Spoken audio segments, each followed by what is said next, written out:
நல்ல தகப்பனே, எங்கள் சர்வ வல்லமை உள்ள ஆண்டவரே, இந்த அருமையான நேரத்திற்காக உமக்கு ஸ்தோத்திரம். அப்படி வசனத்தை தியானிக்கும்படி, வேதத்தின் மகத்துவங்களை அறியும்படி, அப்படி பாதத்தில் உட்கார்ந்து எடுபடாத நல்ல பங்கை தெரிந்து கொள்ளும்படி நீர் எங்களுக்கு தந்திருக்கிற இந்த தருணங்களுக்காக உமக்கு ஸ்தோத்திரம். ஆண்டவரே, எங்களுக்கு நேரம் இருக்கும்போது, சமயம் இருக்கும்போது நம்முடைய சமூகத்தில் உட்கார நீர் எங்களுக்கு தந்த சந்தர்ப்பத்திற்காக உமக்கு நன்றி. இப்பொழுது நாங்கள் இதை பிரயோஜனப்படுத்தி கொள்ளவும், வசன பஞ்சம் உண்டாகிற காலத்தில் இவைகளை குறித்து நாங்கள் அசை போட்டு இதன் மூலமாக நாங்கள் அக்காலத்தில் எங்களை பலப்படுத்தி கொள்ளவும் கர்த்தர் எங்களை உருவாக்கி கொண்டிருக்கிற தயவுக்காக உமக்கு ஸ்தோத்திரம். ஒரு காலம் இந்த வசனங்கள் எங்களை விட்டு அகன்று போகாதபடி, எங்கள் இருதயத்தை விட்டு வெளியே போகாதபடி ஆண்டவரே, எங்களுக்குள்ளே எழுதப்பட்ட வார்த்தைகளை இது மாறட்டும். ஆண்டவரே, கிருபையுள்ள கரத்தில் தாழ்த்துகிறோம் எங்கள் ஆண்டவர் இயேசுவின் நாமத்தில் பிதாவே. அல்லேலூயா. ஏசாயா தீர்க்கதரிசன புஸ்தகம் 40ஆம் அதிகாரம் 31வது வசனம். கர்த்தருக்கு காத்திருக்கிறவர்களோ புதுபலன் அடைந்து கழுகுகளைப் போல செட்டைகள் அடித்து எழும்புவார்கள். அவர்கள் ஓடினாலும் இளைப்படையார்கள், நடந்தாலும் சோர்ந்து போகாதார்கள். இந்த வசனம் பொதுவாக நமக்கு இது ஒரு வாக்குத்தத்த வசனம் இல்லையா? பொதுவாக 1ஆம் தேதியோ ஜனவரி 1 மாத வாக்குத்தத்தமாக நமக்கு பெரும்பாலும் நம்ம பார்க்குற வசனம் எதுனா இந்த வசனம் அதுக்கு தான் வரும். ஆக்சுவலாக உண்மையிலேயே இந்த வசனம் எதை பற்றி சொல்லப்பட்டிருக்கிறது, இந்த மேலே உள்ளதையும் கீழே உள்ளதையும் நீங்கள் சேர்த்து வாசித்து பார்த்தீங்கன்னா எதை பற்றி இது சொல்லப்பட்டிருக்கு அப்படின்னு பார்த்தீங்கன்னா, வருகையிலே ஜனங்கள் எடுத்துக்கொள்ளப்படுவதை பற்றி சொல்லப்பட்டிருக்கிறது. ஜனங்கள் காத்திருக்கிறவர்கள், அதாவது கர்த்தருக்கு காத்திருக்கிறவர்களோ புதுபலன் அடைந்து. யார் காத்திருக்கிறவர்கள்? கிறிஸ்துவுக்குள் மரித்தவர்கள் நமக்காக என்ன செய்கிறாங்க? முன்பாக கிறிஸ்துவுக்காக காத்திருக்கிறார்கள். இப்போ பழைய ஏற்பாட்டில் அப்படி ஒரு சம்பவம் இருந்தது. அதாவது இயேசு கிறிஸ்து வருகிற வரைக்கும் பழைய ஏற்பாட்டு பரிசுத்தவர்கள் என்ன பண்ணாங்க? காத்திருந்தார்கள். அதாவது ஆபிரகாமின் நாட்களை பார்க்க ஆவலாயிருந்தான். அவர்கள் காத்திருந்தார்கள். அவர்கள் மரித்து போனார்கள், மேல் பாதாளத்தில் இருந்தார்கள். கிறிஸ்து அவர்களை மீட்டு கொண்டு போகிற வரைக்கும் அவர்கள் எங்கே இருந்தார்கள்? காத்து கொண்டிருந்தார்கள். இப்பொழுது புதிய ஏற்பாட்டு காலத்திலும் சரி, இப்போ பழைய ஏற்பாட்டு பரிசுத்தவான்களும் சேர்த்து பேரடைஸில் காத்து கொண்டிருக்கிறார்கள். அது அவங்கள பற்றி தான் சொல்லியிருக்கு, கர்த்தருக்கு காத்திருக்கிறவர்கள். இப்போ நாமும் எப்படி இருக்கிறோன்னா, அவருக்காக தான் காத்திருக்கிறோம். அவர் எப்போ வருவார் அப்படின்னு சொல்லி ஆவியும் மனவாட்டியும் வா என்பார்களாக காத்திருக்கிற ஒரு அனுபவம். அவருக்கு மணவாளனுக்கென்று காத்திருக்கிறார்கள், மணவாட்டி மணவாளனுக்கென்று காத்திருக்கிறாள். அதெல்லாம் இப்போ நம்ம எல்லாருமே அந்த அனுபவத்தில் தான் இருக்கிறோம். அப்போது கர்த்தருக்கு காத்திருக்கிறவர்களோ புது பலன் அடைந்து அப்படின்னு இருக்கு. புது பலன் அடைந்து அப்படின்னா என்ன அப்படின்னா, இப்போ நமக்கு இந்த பூமியில் ஒரு பலன் இருக்கிறது. இங்கே கீழே கழுகுகளைப் போல சட்டைகள் அடித்துன்னு இருக்குல்ல. கழுகுகளைப் போல ஏன் அந்த கழுகை அந்த இடத்துல ஆண்டவர் பர்டிகுலராக ஏன் அதை மென்ஷன் பண்ணியிருக்கிறாரு அப்படின்னு கேட்டிங்கன்னு சொன்னால், கழுகுக்கு ஒரு சுபாவம் உண்டு. கழுகு என்ன பண்ணுன்னா, முதல் 40 வருஷம் ஒரு பலனோடு இருக்கும். 40 வருஷம் கழித்து என்ன செய்யும்? பெரிய உயரமான மலைகளில் போய் அந்த ஒரு குகை மாதிரி பொந்து மாதிரி இடங்களில் போயிட்டு என்ன செய்யும்? தன்னுடைய சட்டைகளை தானே என்ன செய்யும்? எல்லாத்தையும் எடுத்துட்டு தன்னுடைய மூக்கை அதை உடைச்சிக்கொள்ளும். உடைச்சிட்டு புதுசாக அந்த அந்த அது மேலே இருக்கிற அந்த ஃபெதர்ஸ் எல்லாமே திரும்பி வர்ற வரைக்கும், சட்டைகள் எல்லாம் திரும்பி முளைக்கிற வரைக்கும் காத்திருக்கும். அதற்கு பிறகு அதுக்கு அந்த மூக்கெல்லாம் முளைக்கும் திருப்பி. அடுத்த 30 வருஷம், கழுகுக்கு மொத்தம் 70 வருஷம் வயசு அப்படின்னு சொல்லுவாங்க. அடுத்த 30 வருஷம் அந்த புது பலனோடு கூட அது பறக்கும். முதல் 40 வருஷம் என்ன பலனில் பறந்ததோ அதே பலனில் தான் அடுத்த 30 வருஷம் பலன். ஆனால் பொதுவாக நம்ம என்ன ஆகும்? 40 வருஷத்துக்கு அப்புறம் பலன் குன்றி போகும். கொஞ்சம் கொஞ்சமாக போய் 50 60 வரும்போது பலனெல்லாம் ஆரம்பித்து 70, பலத்தின் மிகுதியினால் 80 அப்படின்னு நம்ம சொல்கிறோம். ஆனால் உண்மையிலேயே பார்த்தீங்கன்னு சொன்னால், கழுகுக்கு 40 வருஷம் என்ன பலன் இருக்கோ அதே பலன் அடுத்த 30 வருஷமும் இருக்கும். காரணம் என்னென்னா, அது பழைய சட்டைகளை களைந்து புது பலன் அடைந்து. அதுதான் இந்த இடத்துல ஓமையாக சொல்லப்பட்டிருக்கு. இப்போ நமக்கு என்ன அப்படின்னு கேட்டிங்கன்னா, இந்த உலகத்தில் இருக்கிறது எல்லாமே அந்த முதல் 40 வருஷம் மாதிரி 70, பலத்தின் மிகுதினால் 80 இருக்கு இல்லையா? இது இந்த உலகத்தில் இருக்கிறது. இதுக்கப்புறம் கிறிஸ்துவுக்கு காத்திருக்கும் போது அவர் வருவார். அவர் வரும்போது எப்படி கழுகுகள் பழைய சட்டைகளை அடித்து விட்டு எல்லாத்தையும் எடுத்துட்டு அது தன்னுடைய உருவத்தையே திருப்பி மாற்றும், திருப்பி மறுரூபமாகும். அதுதான் நமக்கு கிறிஸ்து வரும்போது நம்ம என்னாகும்? மறுரூபமாகிறோம். புது பலன்னா என்ன? அழிவுள்ளதான இது அழியாமையும் சாவுக்கு ஏதுவான இது சாவாமையும் தரித்து கொள்ளும். அது எதை பற்றி சொல்லப்பட்டிருக்கு அப்படின்னா, இப்போ இந்த மாம்சம் நம்முடைய சரீரத்துக்குரியதான பலன், மாம்சத்துக்கும் ரத்தத்துக்கும் ஒரு பலன் இருக்குது, கண்டிப்பாக இருக்குது. இப்போ நம்முடைய ரத்தம் எந்த அளவுக்கு ஸ்பீடாக இருக்குதோ அந்த அளவுக்கு நம்ம எப்படி இருப்போம்? ஆமாம், பலனோடு கூட இருப்போம். போக போக போக குறையுது. நம்ம மாம்சம் பலனோடு இருக்கும்போது வேறு, அப்புறம் தோல் சுருங்குது, எல்லாம் ஆகுது. இப்போ நம்ம திருப்பி மறுரூபம் ஆகும்போது பார்த்தீங்கன்னா, அழிவுள்ளதான இது அழியாமை அப்படின்னா என்ன அர்த்தம் அப்படின்னு கேட்டால், நம்முடைய மாம்ச சரீரமானது ஆவிக்குரிய சரீரமாய் மாறும். ஏன்னா பரலோக ராஜ்யத்தை மாம்சமும் இரத்தமும் சுதந்திரிப்பதில்லை. அப்போ இந்த மாம்ச சரீரமானது ஆவிக்குரிய சரீரமாய் மாறும். அழிவுள்ளதானது அழியாமையும் சாவுக்கு ஏதுவானது சாவாமையும் தரித்து கொள்ளும், புது பலன் அடைந்து. எந்த பலன்? இந்த பூமிக்குரிய பலன் போய் பரலோகத்துக்குரிய பலன் ஒன்று வரும். பூமிக்குரிய சரீரம் போய் பரலோகத்துக்குரிய ஒரு சரீரம் வரும். அந்த பலனை நாம் அடையப் போகிறோம். கழுகுகளைப் போல சிட்டைகளை அடித்து எழும்புவார்கள் அப்படின்னா என்ன? நம்ம கீழேருந்து மேலே புறப்பட்டு போக போகிறோம்னு அர்த்தம். புரியுதா? இது முழுக்க முழுக்க வருகையில் சொல்லப்படுகிற தீர்க்க தரிசன வசனம். ஏசாயாவுக்கு காட்டப்படுகிறது. ஏசாயாவுக்கு சொல்லப்படுற வசனம் எல்லாமே நம்ம வெறும் வாக்குத்தத்தமாகவே பார்த்துட்டு போயிட்டோம். உண்மையிலே இதுக்கு பின்னாடி இருக்கிற அந்த தீர்க்கதரிசிக்கு வெளிப்படுத்தப்படுகிறது என்னன்னு பார்க்கணும். புறாக்களை போல செட்டைகளை எடுத்து பறந்து வருகிற இவர்கள் யாரோ அப்படின்னா நம்ம ஏதோ சாதாரணமாக நினைக்கிறோம். ஆனால் உண்மையிலே என்னென்னா, இஸ்ரவேலர்கள் திரும்பி வர்றது அவருக்கு காட்டப்படுது. திரும்பி அவங்க ஃப்ளைட்டில் பறந்து வராங்க, புறாக்களை போல பறந்து வருகிறார்கள் அப்படின்னு இருக்கு.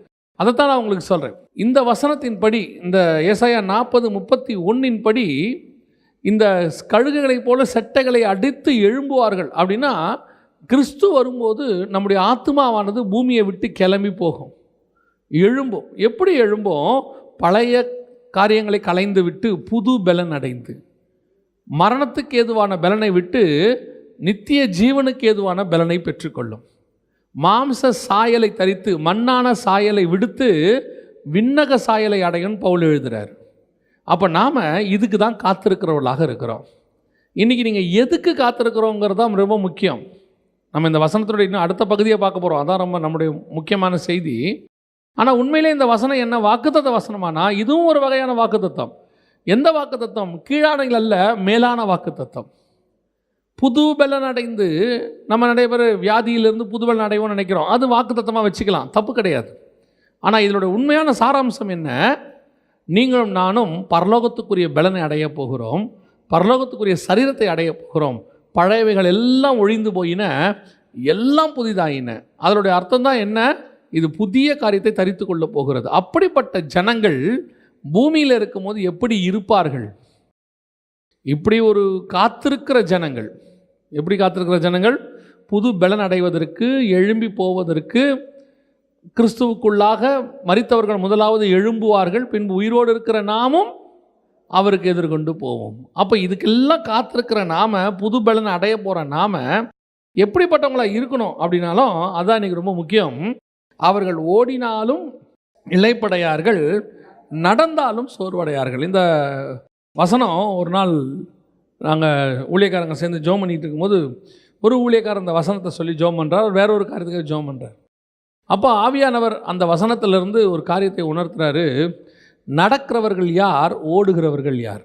இந்த வசனம் சொல்லுது, அவர்கள் காத்திருக்கிறவர்கள். நல்லா தெரிஞ்சுக்கொள்ளணும், கிறிஸ்துவுக்கு என்று காத்திருக்கிறவர்கள். இவங்க எல்லாமே கிறிஸ்துவுக்குள்ளே இருக்கிறவங்க.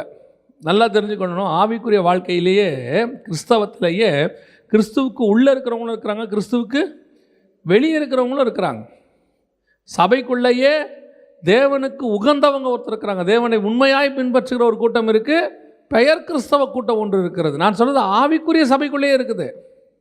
இவர்களெல்லாம் சபைக்கு வருவாங்க, போவாங்க, அவ்வளோதான். இவங்ககிட்ட எந்த விதமான காத்திருக்குதல் இருக்காது. இயேசுக்காக இது அவங்களுக்கு வெறும் ஒரு டாக்டரினாக மட்டும் இருக்கும். உங்கள் சபையில் வருகையை பற்றி பேசுகிறாங்களா? பேசுகிறாங்க. உங்களுக்கு ஏறிச்சா, நீங்கள் காத்திருக்கிறீங்களா அப்படின்னா அது இல்லை. அது ஒரு உபதேசம், இந்த வாரம் ஒரு செய்தி, அவ்வளோதான். ஆனால் வசனம் சொல்லுது, காத்திருக்கிறவர்கள், கர்த்தருக்கென்று காத்திருக்கிறவர்களோ. அப்போ நீங்களும் நானும் காத்திருக்கிற அனுபவத்தில் இருக்கிறோமா? அப்படி இருக்கிறவர்களில் ரெண்டு காரியம் செய்வார்கள் கர்த்தருக்கு காத்திருக்கிறவர்கள். ஒன்று ஓடுகிறவர்கள், இன்னொன்று நடக்கிறவர்கள். இதை பற்றி தான் நாம் இன்றைக்கி பார்க்க போகிறோம். இந்த ஓடுகிறவர்கள் யார், நடக்கிறவர்கள் யார் அப்படின்னு கேட்டிங்கன்னா, இது ரெண்டுமே ரெண்டு பிரமாணத்தை உடையவர்கள். அதாவது நியாயப்பிரமாணமும் சுயாதீன பிரமாணம். இன்னும் சொல்ல போனால் புதிய ஏற்பாடு, பழைய ஏற்பாடு. பழைய ஏற்பாட்டு பரிசுத்தவான்களும் இருக்கிறார்கள், புதிய ஏற்பாட்டு பரிசுத்தவான்களும் இருக்கிறார்கள். இந்த பழைய ஏற்பாட்டு பரிசுத்தவான்களுடைய பிரமாணம் முழுக்க நடக்கிறது தான். புதிய ஏற்பாட்டு பிரமாணம் முழுக்க ஓடுவது. புரியுதா? எப்படிங்க சொல்கிறீங்க அப்படின்னா, புதிய ஏற்பாட்டை பொறுத்த வரைக்கும் இதுக்கப்புறம் கொஞ்சம் தியானம் பண்ணும்போது இந்த வசனத்தெல்லாம் பார்க்கும்போது ரொம்ப ஆச்சரியமாக இருந்துச்சு. முதல்ல புதிய ஏற்பாட்டு பிரமாணத்துக்குரியவர்கள் எப்படிப்பட்டவர்களாக இருப்பாங்க? வாசிங்க, எபிரேயர்கள் நிருபம் 12ஆம் அதிகாரம் 1வது வசனத்தை வாசிங்கள். எபிரேயர் 12:1 வாசியுங்கள். ஆகையால் மேகம் போன்ற இத்தனை திரளான சாட்சிகள் நம்மை சூழ்ந்திருக்க, பாரமான யாவற்றையும் நம்மை சுற்றி நெருங்கி நிற்கிற பாவத்தையும் தள்ளிவிட்டு விசுவாசத்தை துவக்கிறவரும் முடிக்கிறவருமாய் இருக்கிற இயேசுவை நோக்கி நமக்கு நியமிக்கப்பட்டிருக்கிற ஓட்டத்தில் பொறுமையோடு ஓடக்கடவும். நியூ டெஸ்ட்மெண்ட் ஒரு ஓட்டம். பழைய ஏற்பாடு ஓட்டம் அல்ல, நடக்குதல். அது எப்படி நான் உங்களுக்கு பின்னாடி சொல்கிறேன். நியூ டெஸ்ட்மெண்ட் என்பது ஓட்டம். இங்கே உங்களுக்கு நடக்கிறதுக்கான நேரமே இல்லை, ஓடுறதுக்கான நேரம் தான் இருக்குது. பொறுமையோடு கூட ஓடக்கணும், ஓடிட்டே இருக்கணும். அதனால தான் பவுல் சொல்கிறாரு, நல்ல போராட்டத்தை போராடினேன், ஓட்டத்தை முடித்தேன். என்னுடைய பிரயாணத்தை முடித்தேன் அல்ல, நான் நடக்கிற காரியத்தை முடித்தேன் அல்ல, நான் என்னுடைய போராட்டத்தை போராடினேன், ஓட்டத்தை முடித்தேன். அப்போ நியூ டெஸ்ட்மெண்ட் என்பது ஒரு ஓட்டம். உங்களுக்கு எனக்கு ஒரு ஓட்டம் நியமிக்கப்பட்டிருக்கிறது. ஆனால் கர்த்தருக்கு காத்திருக்கிறவர்கள் என்ன செய்வாங்களாம்? ஓடினாலும் இளைப்படையார்கள். இளைப்படையாமல் ஓடணும். வசனம் அதுதான் சொல்லுது. அவர்கள் எப்படி செய்வாங்களாம்? இளைப்படையாமல் ஓடுவார்கள். எப்படி ஓடுவீங்க? கொஞ்சம் வசனத்தை எடுத்து தியானித்த போது ரொம்ப ஆச்சரியமாக இருந்துச்சு. ரெண்டு வசனத்தை ஆண்டவர் ஞாபகப்படுத்தினார். அதற்கு பிறகு ஒவ்வொரு வசனமாக எடுத்து பார்க்கும்போது ரொம்ப ஆச்சரியமான ஒரு விஷயம். நல்லா கவனித்து பாருங்கள். அப்போஸ்தலர் படிகள் 21ஆம் அதிகாரம் 1வது வசனம் வாசிங்க. 21:1 வாசிங்க. நாங்கள் அவர்களை விட்டு பிரிந்து புலம்பெயர்ந்த பின்பு நேராய் ஓடி. அப்போஸ்தலர்களுடைய ஊழியத்தை நல்லா கவனிங்க. அப்போஸ்தலர் படிகள் முழுக்க எப்படி இருக்குதுன்னு பாருங்க. அதுலேயே 3வது வசனம், சீரியா நாட்டுக்கு ஓடி. யாருமே நடந்தே போகல பாருங்க. ஏன் அவன் நடந்து போகணும்னு எழுதலாம்ல? நாங்கள் அது வழியாக கடந்து போனோம், நடந்து போனோம், இப்படி எழுதலாம்ல? அந்த வசனத்தை நல்லா அடுத்து வாசிங்க. அப்போஸ்தலர் படிகள் 8ஆம் அதிகாரம் 30வது வசனம். அப்போஸ்தலர் 8:30 ஓடி போய் சேர்ந்து. அடுத்து 14ஆம் அதிகாரம் 6ஆம் வசனம் 14:6 சுற்றுப்புறங்களுக்கு ஓடி போய். அடுத்து 16:11 துரோவாவில் கப்பல் ஏறி சமோத்திராக்கே தீவுக்கும் மறுநாளிலே நெயாபோலி பட்டணத்துக்கும் நேராய் ஓடி. அவங்க ஓடிட்டே இருக்கான் பாருங்க. அவங்க லைஃப் ஃபுல்லா. அவன் 8ஆம் அதிகாரத்தில் ஆரம்பிக்கிறான், 27ஆம் அதிகாரம் வரைக்கும், மொத்தம் 28 அதிகாரம் அப்போஸ்தலர் படிகள். 27ஆம் அதிகாரம் வரைக்கும் யாரை வேணாலும் எடுத்துக்கொள்ளுங்க. பவுலை எடுத்துக்கொள்ளுங்க, பிலிப்பை எடுத்துக்கொள்ளுங்க, அல்லது மற்ற அப்போஸ்தலரை எடுத்துக்கொள்ளுங்க. ஓடிக்கிட்டே இருந்திருக்கிறான். ஓட்டம் ஓட்டம் ஓட்டம். இந்த ஓட்டத்தை அவங்க முடிக்கவே இல்லை. அவன் ஓட்டத்தை முடித்தான், அடுத்தவன் தொடங்குறான். பவுல் முடிக்கிறான், திமோத்தேயு தொடங்குறான், திமோத்தேயு முடிக்கிறான், அடுத்தவன் தொடங்குறான். இப்படி தொடங்கி இப்போ யாருக்கிட்ட சேர்ந்துருக்குது? நம்மக்கிட்ட சேர்ந்துருக்குது. இப்படி ஓடுறாங்களே, ஓடும்போது வசனம் சொல்லுது, கர்த்தருக்கென்று காத்திருக்கிறவர்கள் ஓடினாலும் இளைப்படையார்கள். இளைப்புனா என்ன? ரெஸ்ட்டு, டயர்டஸ், அப்படியே மூச்சு வாங்குறது. அவனுக்கு மூச்சு வாங்காதுங்குது. ஓடினா என்ன ஆகாது? ஏங்க ஓடினா மூச்சு வாங்குங்க. அதானுங்க இயற்கை, அதுதானுங்க நார்மல் ப்ரொசீஜர். ஒரு ஓட்டம் 100 மீட்ரு 9 செகண்டில் 8 செகண்டில் ஓடுறான் ஒருத்தன், உலக ரெக்கார்டு பண்ணுறான்னா, முடிக்கும் போது அவனுடைய ஓட்டத்தை முடிக்கும் போது அந்த நிமிஷம் பாருங்கள் என்ன செய்கிறான்? மூச்சு வாங்குது, நிற்கிது, அப்படி மூச்சு வாங்குறான். ஆனால் வசனம் சொல்லுது, ஓடுகிறவனுக்கு என்ன ஆகாது? இளைப்படையாது. இளைப்பு அடையவே அடையாது. அந்த ஓட்டம் அப்படித்தான் ஓடணும் கிறிஸ்துவுக்கு காத்திருக்கிறவர்கள். உனக்கு நடுவில் ரெஸ்ட் என்பதே கிடையாது. நீ ஒரு இடத்துல சோர்ந்து போய் இளைப்படைகிறதுக்கான காரியம் வரவே வராது. காரணம், கர்த்தர் உனக்கு வச்சிருக்கிற ஓட்டம் அப்படிப்பட்ட ஓட்டம். நீ ஓடும் போது எப்படி ஓடுவ? எனக்கு ஒன்று ஓட்டம் நியமிக்கப்பட்டிருக்கிறது, அதன் முடிவை நோக்கி நான் ஓடுகிறேன். அந்த முடிவில் யார் நிற்கிறா? இயேசு நின்றுட்டு இருக்கிறார். ஏன்னா வசனம் சொல்லுது, இயேசுவை நோக்கி ஓடக்கடவோம். என்னுடைய ஓட்டத்தினுடைய முடிவு எது, அதுதான் உனக்கு இளைப்பாறுதலை கொண்டு வரும். ஏன் அவன் மூச்சு வாங்குறான் தெரியுமா? உசைன் போல்ட் ஓடும் போது முடியும் போது அவனுக்கு கோல்டு மெடல் கிடைக்கும், சந்தோஷம். ஆனால் மூச்சு வாங்கும். நீங்கள் ஓடுறீங்க, உங்களுடைய ஓட்டம் எதை நோக்கி ஓடுது? 28 வயசு வரைக்கும் கல்யாணத்தை நோக்கி ஓடுது, 20-22 வயசு வரைக்கும் வேலையை நோக்கி ஓடுது, ஒரு 20 வயசு வரைக்கும் படிப்பை நோக்கி ஓடுது, கிடைக்கிது, ஆனால் மூச்சு வாங்குது. ஏன்? இதெல்லாம் உனக்கு கிடைச்சாலும், நீ திருப்தி அடைஞ்சாலும், எவ்வளவுதான் நீ சாட்டிஸ்ஃபை ஆனாலும், உலகத்தில் உள்ள ஓட்டத்தில் நீ ஓடி முடிச்சு எனக்கு தேவையெல்லாம் நான் கிடைச்சிருச்சு, அதாவது தேசத்திலேயே உயரிய விருது கிடைச்சிருச்சு, பிரதமரோ ஜனாதிபதியை கூப்பிட்டு பாராட்டிட்டாரு, உனக்கு தேவையான மெடலை குத்திட்டாரு, நீ தேவையானதான வசதி வாய்ப்புகளை பெற்றுக்கொண்டாய், வாகனத்தை வாங்கினாய், வீட்டை வாங்கினாய், எல்லாம் முடி, உனக்கு இளைப்படைதல் உண்டாகும். நீ ஒரு இடத்துல டயர்ட் ஆவ, ஸ்பிரிச்சுவல் டயர்ட் கண்டிப்பாக ஆவ. அவ்வளோ தூரம் ஆசியாவிலேயே மிகப்பெரியதான சம்பளத்தை வாங்கக்கூடிய ஒரு நடிகன் சொல்லுகிறான், எனக்கு சமாதானமே இல்லை, 10% கூட நிம்மதி இல்லைங்கிறான். நம்ம இன்னைக்கு ஒரு வீடு கட்டுறது தான் நம்முடைய டார்கெட். நம்மளுடைய டார்கெட்டே என்ன? லைஃபோடைய டார்கெட் என்ன? சொந்த வீட்டில் சாகணும். லைஃபோடைய டார்கெட் என்ன? பேரப்பிள்ளைகளை பார்க்கணும், பிள்ளைகளுக்கு ஒரு கல்யாணம் பண்ணி வச்சிடணும். டார்கெட் என்ன? ஒரு 25 சவரன், 50 சவரன், 100 சவரன் நகை வாங்கிடணும், இவ்வளோதான். இதை உன்னுடைய 60 வயசுக்குள்ளே நீ ஓடி முடிச்சிடணும்னு நினைக்கிறேன். ஓடி முடித்து அந்த வீடை கட்டி முடித்த பிறகு, அந்த நகையை வாங்கி முடித்த பிறகு, அந்த காரை வாங்கி முடித்த பிறகு, அந்த பட்டத்தை வாங்கி முடித்த பிறகு உனக்கு திருப்பி மூச்சு வாங்குது, இளைப்படையுது, திருப்தி இல்லை, திருப்தி ஆகாது. இதுவும் இல்லையா? இதுவும் இல்லையா?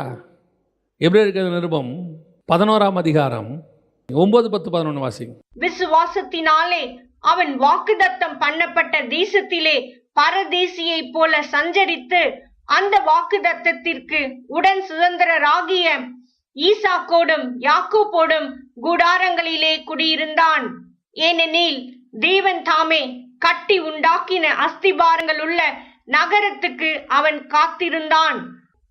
ஒரு திருப்தி வரல. 16வது வசனம், அதை அல்ல அதிலும் மேன்மையான பரமதேசத்தை அவன் நாடினான். ஆண்டவர் சொன்னபடி வந்தாச்சு, தேசத்துக்கு வந்தாச்சு, பையன் கிடச்சிட்டான், தேசம் கிடச்சிருச்சு, பூமி தாங்கக்கூடாத அளவுக்கு செல்வ சீமானாயாச்சு, வேலைக்காரர்கள், வேலைக்காரிகள், ஒட்டகங்கள், கோவேறு கழுதைகள் எல்லாம் கிடச்சிருச்சு. ஒரு பையன் கிடைப்பானான்னு கேட்டான், லீகலி ஒன்று, இல்லீகலி சுற்றி பிள்ளைகள், அவ்வளவும் வந்துருச்சு. இப்போ சொல்கிறான், இன்னும் எனக்கு இளைப்பாறுதல் இருந்துக்கிட்டே இருக்குது. I am not satisfied, I am not satisfied. அவன் சொல்கிறான், அதை அல்ல அதிலும் மேன்மையான பரமதேசத்தையே அவன் நாடினான். இதுதான் இளைப்படையாமல் ஓடுவது. உனக்கு எனக்கும் ஆண்டவர் நியமிச்சிருக்கிற ஓட்டம் அப்படிப்பட்ட ஓட்டம். எனக்கு ரொம்ப ஆச்சரியமாகவே இருக்குது. என்னென்னா, 10 வருஷம் 20 வருஷம் ஆண்டவருக்குள்ளே வந்தும் இன்னும் இந்த வேதத்தினுடைய மைய கருத்தை புரிஞ்சிக்க முடியாமையே ஒரு கூட்டம் இருக்குது. இன்னும் புரிஞ்சிக்க முடியாமல் ஒரு கூட்டம் இருக்குது. ஒரு கூட்டம் புரிஞ்சிக்காமையே செத்தும் போச்சு. இன்னும் இந்த பைபிள் உலக ஆசீர்வாதத்துக்குரியது, இன்னும் இயேசு கிறிஸ்து உலக ஆசீர்வாதத்துக்குரிய தேவன், இன்னும் இயேசு கிறிஸ்து இந்த அழிகிற பூமியில் உன்னை ஆசீர்வதிக்க மட்டும்தான் தேவன் அப்படிங்கிற ஒரு தாட். அதை நோக்கி ஓடி ஓடி அவங்களுக்கு என்ன வர மாட்டேங்குது? ஒரு திருப்தி வரவே மாட்டேங்குது. ஓடிக்கிறாங்க, 60 வரைக்கும் ஓடிடுறாங்க. ஓடி முடித்த பிறகும் அவங்களுக்குள்ள திருப்தி இல்லை. எத்தனை வயசானவங்க ரிட்டையர் ஆன பிறகு சொந்த வீடு கட்டி பையனை கல்யாணம் பண்ணி பேரப்பிள்ளைகள்லாம் பார்த்துட்டு அவங்களுக்கு சொத்தெல்லாம் பிரித்து கொடுத்துட்டு இவங்களுக்குன்னு ஒரு வீடு வாங்கி அதில் உட்காந்துருக்கிறவங்க கடைசியில் போனால் கையில் என்ன வச்சுட்டு உட்காந்துருக்காங்க? பைபிளை வச்சுட்டு உட்காந்துருக்குறோம். அவங்ககிட்ட சொல்லணும், இல்லைங்க இதை எப்படி ஓரமாக வச்சுருங்க, நம்ம அடுத்த வீட்டுக்கு ரெடி பண்ணுவோம். அவன் சொல்கிறான், இல்லை இதுக்கு மேலே எதுவும் இல்லைன்னு எனக்கு தெரிஞ்சு போச்சு. அந்த அறிவு 60 வருது, 70 வருது. ஆனால் ஆண்டவர் சொல்கிறாரு, அந்த அறிவு உனக்கு என்னை தேடும் போதே வந்துடணும். அப்போ தான் உன் ஓட்டத்தில் இளைப்படைதல் இருக்காது. நீ ஒரு கூட்டம் இளைப்படைகிற ஒரு கூட்டம். இயேசு கிறிஸ்துக்கிட்ட வந்தும் அவனுக்கு என்ன இல்லை? ரெஸ்ட் இல்லை.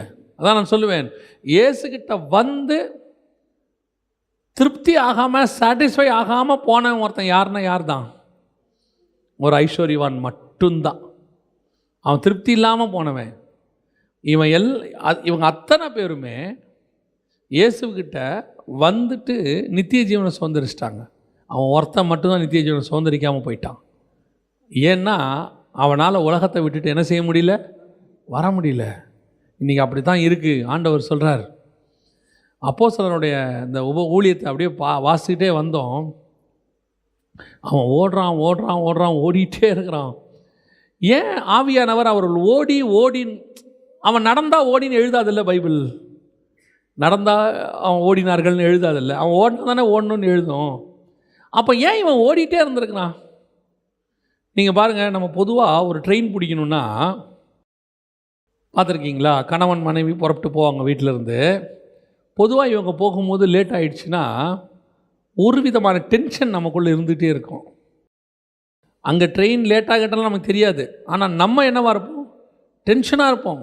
அந்த ரயில்வே ஸ்டேஷனில் வெளியே இறங்கி அந்த பிளாட்ஃபார்மை தேடி ஓடுற நேரம் இருக்குல்ல, இந்த கணவர் கொஞ்சம் முன்னாடி வேகமாக ஓடுவார். இந்த அம்மா பாவம் இல்லையா, அதால் எதையும் தூக்க வேற முடியாது. அவர் இருக்கிற 2 பேக்கை தூக்கிட்டு கரெக்டாக ஓடுவார் இல்லையா. எங்கூட ஒரு அங்கிள் இருந்தாங்க. அந்த அங்கிள் பார்த்தீங்கன்னு சொன்னால் நிறைய ஒர்க்கை மைண்டில் போட்டுப்பாங்க. போட்டுட்டு கிளம்பி போகும்போது கொஞ்சம் லேட் ஆகிடுச்சின்னு வச்சுங்க, ரோட்டில் இருக்கிறவனெல்லாம் திட்டி முடிச்சுருவாங்க.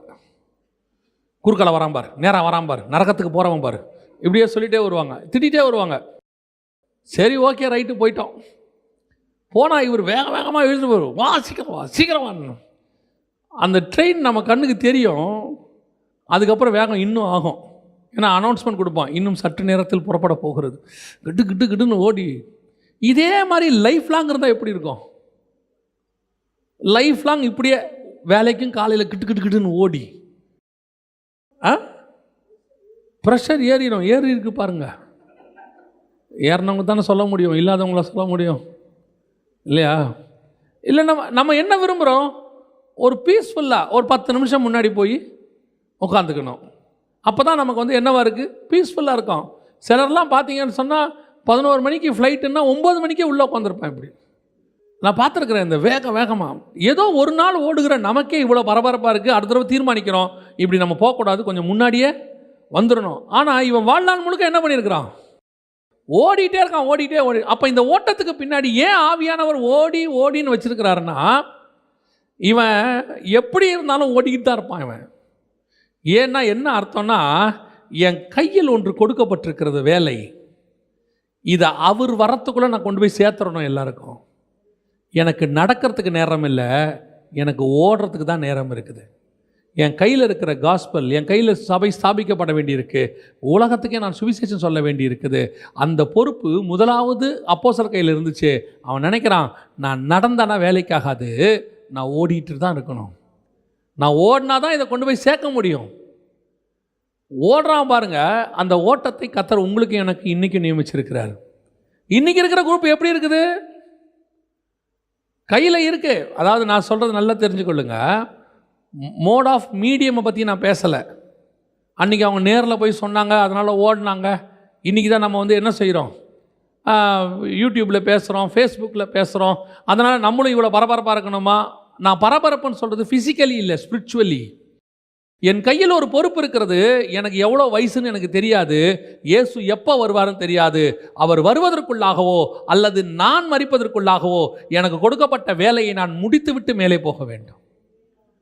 எப்போ எனக்கு முடியும் தெரியாது, எப்போ முடிப்பேன்னு தெரியாது. Who am I to make a decision? நான் எப்படி முடிவெடுக்க முடியும்? நான் கொஞ்சம் நாளைக்கு வேலை செய்கிறேன், செஞ்சு முடிச்சுட்டு அப்புறமா கொஞ்சம் நாள் கழித்து நான் என்ன செய்கிறேன், நான் கொஞ்சம் சாட்டிஸ்ஃபை ஆன பிறகு அல்லது நான் கொஞ்சம் ரிலாக்ஸ் ஆன பிறகு கொஞ்சம் ரெஸ்ட் எடுத்துட்ட பிறகு அப்புறமா போய் நான் அந்த மினிஸ்ட்ரியை செய்கிறேன்னு சொல்கிறதுக்கு who am I? நான் எப்படி அந்த முடிவு எடுக்க முடியும்? என் கையில் கொடுக்கப்பட்டிருக்கிற பொறுப்பு. ஒரு நாள் கூட தூங்குவதற்கான நேரம் இல்லை எனக்கு. ஒரு நாள் கூட நான் ரெஸ்ட் எடுப்பதற்கான நேரம் இல்லை. ஓடிட்டே இரு. அந்த எண்ணம் இருக்கிறவன் தான் கர்த்தருக்கு காத்திருக்கிறவன். ஒரு கூட்டம் என்ன சொல்ல ஆரம்பிச்சிருச்சு, டேக் ரெஸ்ட், இளைப்படை, நல்லா கொஞ்ச நாள் ரெஸ்ட் எடு. நல்லா ஓடிட்ட, 3 நாள் ஓடுறியா, நல்லா மீட்டிங் போயிட்டு வரியா, ஒரு 2 நாள் நல்லா ரெஸ்ட் எடுங்க, அப்போ எடுத்தாதான் நீங்கள் ஓட முடியும். இந்த எண்ணத்தை பவுலும் தீமோத்தேயுவும் சீலாவும் எடுத்திருந்தால் உன் கைக்கும் என் கைக்கும் பாதி புக்கு கூட வந்திருக்காது. இன்னைக்கு சுவிசேஷம் ஸ்தாபிக்கப்பட்டிருக்காது. அவனுக்குள்ள ஒரு வைராகியம் இருந்துச்சு. நான் சாகிறதுக்குள்ள டோட்டலாக கவர் பண்ணி. நேற்று பாடம் படித்தோம் அலெக்சாண்டரை பற்றி. யோசித்து பாருங்க, அவனுக்கு எவ்வளோ வயசுன்னு தெரியாது. தான் வயசு, நான் சாவதுக்குள்ளே உலகத்தை பிடிக்கணும்னு நினச்சான். ஆனால் அவனுக்கு இருந்ததே 33 வயசு தான்.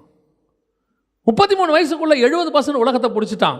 அலெக்சாண்டர் என்ன நினச்சிருப்பான் தெரியுமா? ஒருவேளை சாகும்போது நல்ல வேலை பிடிச்சிட்டேன், நான் இன்னும் வயசு இருக்குன்னு நினச்சி ரெஸ்ட் எடுத்திருந்தேன்னா, ஒவ்வொரு இடத்துக்கும் முடிச்சுட்டு ஒரு 4 வருஷம் 3 வருஷம் அந்த ஊரில் ரெஸ்ட் எடுப்போம், பின்னாடி யுத்தத்துக்கு போவோம், இப்போ தான் ஒரு யுத்தத்தை முடிச்சிருக்கோம், we will take rest. அப்படி நான் நினச்சிருந்தேன்னா உலகம் என் கைக்கு இன்றைக்கி வந்திருக்காது. உலகம் என் கைக்கு ஏன் வந்துச்சு தெரியுமா? நான் குதிரையிலேயே தூங்குகிறவன், நான் போகிற இடத்துல தூங்குறவன். நெப்போலியனை யாரை பற்றி சொல்லுவாங்க, அவர் குதிரையிலே தான் தூங்குவாராம், அப்படியே படுத்து. அவர் போய் ரெஸ்ட் எடுக்கணும் அவர் சொல்லுவாராம். ஏன்னா என் கையில் இருக்கிற யுத்தம் அவ்வளோ முக்கியமானது, நான் ஓடி முடிக்க வேண்டிய தூரம் அதிகம். இன்னைக்கு கிறிஸ்தவர்களுக்குள்ள அந்த வெறி இல்லை. ஏதோ ஞாயிற்றுக்கிழமை வர்றது, உட்கார்றது, ஒரு செய்தியை கேட்கறது, ஆசீர்வாதமான வாக்குத்தத்தத்தை கேட்கறது, ஒரு 10 வருஷம் ஆண்டவருக்குள்ளே இருந்த உடனே ஏதோ கொஞ்சம் உண்மையை பார்த்து கர்த்தர் ஒரு வீடு கொடுக்குறாரு, ஒரு வாசல் கொடுக்குறாரு, பிள்ளைக்கு ஒரு நல்ல வேலை கொடுக்குறாரு, மாதம் சம்பளம், சாட்டிஸ்ஃபைட், அவ்வளோதான். நீங்களும் நானும் இவ்வளவே, அவ்வளோதான். உங்களை கொண்டு ஆண்டவருக்கு எந்த பிரயோஜனமும் கிடையாது. நீங்கள் வந்தீங்க, உங்கள் லைஃப்பில் ஏதோ ஒரு ஆசீர்வாதத்தை பெற்றுக்கொண்டீங்க, திருப்தி அடைஞ்சிட்டீங்க. ஆனால் யார் இளைப்படைய மாட்டான் தெரியுமா? யார் ரெஸ்ட் எடுக்க மாட்டான் தெரியுமா? அவர் வர வரைக்கும் அல்லது நான் போகிற வரைக்கும் நான் ஓடிக்கொண்டே இருப்பேன். I never take rest. எனக்கு கொடுக்கப்படுகிற ஒவ்வொரு நாளையும் நான் யூஸ் பண்ணுவேன். நான் சொல்லுவேன், நீ, உன் குடும்பம், நீங்கள் எல்லாம் கிறிஸ்துவுக்குள் சந்தோஷமாக களியாட்டமாக இருக்க வேண்டும் என்றால் இந்த ஊழியத்துக்கு வர வேண்டிய அவசியம் கிடையாது. ஊழியத்துக்கு வராத, நல்ல விசுவாசியாக இருந்துக்கோ, பிரச்சனையே கிடையாது. ஞாயிற்றுக்கிழமை ஒரு நாள் வாங்க, நல்ல ஆராதனை பண்ணுங்க, 1 மணி நேரம், ஒரு நல்ல ஒரு வாக்குத்தத்தத்தை வாங்கிக்கிங்க, குடும்பமாக உட்காந்து ஜெபம் பண்ணுங்க, டெய்லி ஒரு 1/2 மணி நேரம். அதோட அடுத்த ஞாயிற்றுக்கிழமை வாங்க போங்க. ஆனால் கிறிஸ்துவுக்கு என்று சாதிக்கணும்னு இந்த ஊழியத்துக்குள்ளே வந்தவன் ஒரு நாள் கூட ரெஸ்ட் எடுக்கக்கூடாது. இங்கே நமக்கு ரெஸ்ட்டே கிடையாது, நமக்கு ரெஸ்ட்டு இனி வருகிறதாக இருக்கிறது. புரியுதா? ஒவ்வொரு வேலைக்கு ஒவ்வொரு சுபாவம் இருக்கு. இப்போ சுரங்கத்தில் இறங்கி ஒருத்தன் வேலை செய்கிறான், அங்கே போகிறவனுக்கு நீங்கள் ஃபோன் பண்ணவே முடியாது. 11 மணிக்கு ஃபோன் பண்ணி நீங்கள் என்ன சாப்பிடுவீங்க அப்படின்னு அவங்ககிட்ட கேட்க முடியாது. யாருக்கிட்ட? சுரங்கத்துக்கிட்ட போகிறவங்ககிட்ட. ஏன்னா அவனுக்கு என்ன முடியாது, ஃபோன் பண்ண முடியாது. சுரங்கத்தில் இறங்குறவனுக்கு கூட அப்படி உண்டு. ஆனால் மேலே போயிருக்கிற மோசே திரும்பி வருவானா வரமாட்டானா கூட தெரியாது ஜனங்களுக்கு. அந்த அளவுக்கு அவன் தேவனோடு கூட இருக்கிறவன். அவனை கல்யாணம் பண்ணாலே ஒருத்தி, அவன் நிலைமை யோசித்து பாருங்க. மோசையை ஒருத்தி கல்யாணம் பண்ணால 40 நாள் மேகத்தில் போயிடுவார், ஒரு பாட்டு ஏறி மலைக்கு மேலே போயிடுவார். இந்த அம்மா என்ன பண்ணும், பிள்ளைய வச்சுக்கிட்டு கீழே? நம்ம அம்மா வந்தால் என்ன பண்ணோம், மூஞ்சை தூக்கிட்டு உட்காந்துருக்கோம். கீழே இறங்கி அந்த ஆளே 40 நாள் கழித்து வருவான். ஆண்டவரே என்ன பண்ணி அனுப்புவார்? ஆண்டவர் என்ன பண்ணி அனுப்புவார்? ஃபுல் ஸ்டஃப்பையும் போட்டு அனுப்பியிருப்பார். போய் ஜனங்களிடத்துல சொல், என்ன தான் நீங்கள் ஆவியில் நிரம்பி கீழே வந்தாலும் மாம்சம் பலவீனமாக தான் இருக்கும். ஆமாம் தானே? நல்லா ஃபாஸ்டிங் பீரியடில் இருந்துட்டு வாங்க. வந்த உடனே என்ன, அவங்க ஊர் பக்கம் நாகர்கோவில் பக்கம்லாம் என்ன பண்ணுவாங்க தெரியுமா? உளுந்தங்கஞ்சி கொண்டு கொடுப்பாங்க ஃபாஸ்டிங் முடிக்கும் போது. ஏன் தெரியுமா? பாடி பயங்கர ஹீட்டாக இருக்கும். அதுக்கு மேலே மட்டன் கிட்டனை போட்டோம்னா குடலில் பொத்தல் விழுந்துடும். அதனால் என்ன பண்ணுவாங்கன்னா, முடிஞ்ச உடனே என்ன போடுவாங்க, கஞ்சி போடுவாங்க. எதுக்கு கஞ்சி ஊற்றுவாங்கன்னு கேட்டிங்கன்னா, அப்போ தான் குடல் கொஞ்சம் செட் ஆகும். என்ன தான் நீ ஆவியில் இருந்துட்டு வந்தாலும் உன் மாம்சம் என்னவா தான் இருக்கும். அப்போ 40 நாள் கழிச்சு மோசே வரும்போது மாம்சம் எப்படி இருக்கும்? பலவீனமாக இருக்கும். உனக்கு தெரிய வேணாமா மோசே மலைக்கு மேலே போனால் என்ன பண்ணுவான்னு? கீழே உட்காந்துருக்கிற யோசுவாவுக்கு தெரியுது இல்லையா? இன்னைக்கு நிறைய சிப்போராளுக்கு தெரிய மாட்டேங்குது. ஏன் ஓடணும்? அவங்களாம் ஓடலையா? ஆரோன் ஓடலையா? எலியாசர் ஓடலையா? காலேப் சந்தோஷமா இல்லையா? உனக்கு மட்டும் என்ன மோசை வேண்டி கிடக்க மலைக்கு மேலே 40 நாள் பிரேயராமா, உபவாசமாமா, ஊரில் இல்லாத ஊழியத்தை பண்ணுறாரு இவர். ஆண்டவர் சொல்வார், விட்றா ஆண்டவரே, எனக்கு இப்படி ஒன்று கொடுத்தீங்களே, ஒரு 40 நாள் மேலே வாம்பார். மோசே எத்தனை 40 நாள் மேலே போயிட்டு வந்தான்? கர்த்தருக்கென்று காத்திருக்கிறவன் ஓடிக்கிட்டே தான் இருப்பான். அவன் ரெஸ்ட் எடுக்கவே மாட்டான், ரெஸ்ட் எடுக்கவும் கூடாது. வசனம் சொல்லுது, அப்போஸ்தலர்கள் ஓடிக்கொண்டே இருந்தார்கள். சீப்ரு தீவுக்கு ஓடுறான், திரோவாத்துக்கு ஓடுறான், அங்கே ஓடுறான், கப்பலை பிடிக்க ஓடுறான். ஏன் நான் ஓடுறேன்? எங்கிட்ட இருக்கிற விஷயம் அப்பேற்பட்டது. நான் நடந்தால் காரியம் ஆகாது, நான் ரெஸ்ட் எடுத்தால் காரியம் ஆகாது, நான் ஓடினால்தான் இதை கொண்டு போய் சேர்க்க முடியும். ஏன்னா பரலோகம் என்னை நம்பி ஒரு காரியத்தை கொடுத்துருக்கிறது. என் கூட இருந்த அத்தனை பேரில் ஏன் பரலோகம் என்ன நம்புதுன்னா, நான் ஓடுவேங்கிற நம்பிக்கையில் தான். நீ என்ன வேணாலும் சொல்லிக்கோ, உன் சுற்றி இருக்கிறவனை எப்படி வேணாலும் டிஸ்கரேஜ் பண்ணட்டும், கொஞ்சம் ரெஸ்ட் எடுத்துகிட்டு போங்க பவுல். இப்போ எருசலேமுக்கு போவேனா பவுல்? இப்போ கொஞ்சம் காற்று மழையுமா இருக்குது பவுல். வசனம் சொல்லுது, எதுக்காக நான் நிற்க மாட்டேன், போயிட்டே இருக்கலாம், வாங்க போகலாம். வாங்க ஒரு 3-4 விஷயம் நான் இதை தியானிக்கும் போது எனக்கு பார்த்தபோது ஆச்சரியமாக இருந்தது. முதலாவது வாசிங்க, 27ஆம் அதிகாரம் 4ஆம் வசனம் வாசிங்க. அவ்விடம் விட்டு புறப்பட்டு எதிர்காற்றாயிருந்தபடியினால், இப்போ என்ன காத்தடிக்குது? எதிர்காற்று, எங்களை போக விடாமல் தடுக்கிற காத்தடிக்குது. எதிர்ப்பு, பயங்கரமான எதிர்ப்பு. காற்று என்பது உங்கள் எல்லாருக்கும் தெரியும் நினைக்கிறேன், பிசாசினுடைய கிரியை. பைபிள் படி ஒரு சில பிசாசின் கிரியை காற்றுக்கு ஒப்புமையாக இருக்குது. அது வேணால் நீங்கள் நோட் பண்ணி வச்சுக்கோங்க. எபேசியருக்கு எழுதின நிருபம் 2ஆம் அதிகாரம் 1-2 வசனம் வாசிங்க. எபேசியர் 2ஆம் அதிகாரம் 1-2. அக்கிரமங்களினாலும் பாவங்களினாலும் மரித்தவர்களாயிருந்த உங்களை உயிர்ப்பித்தார்.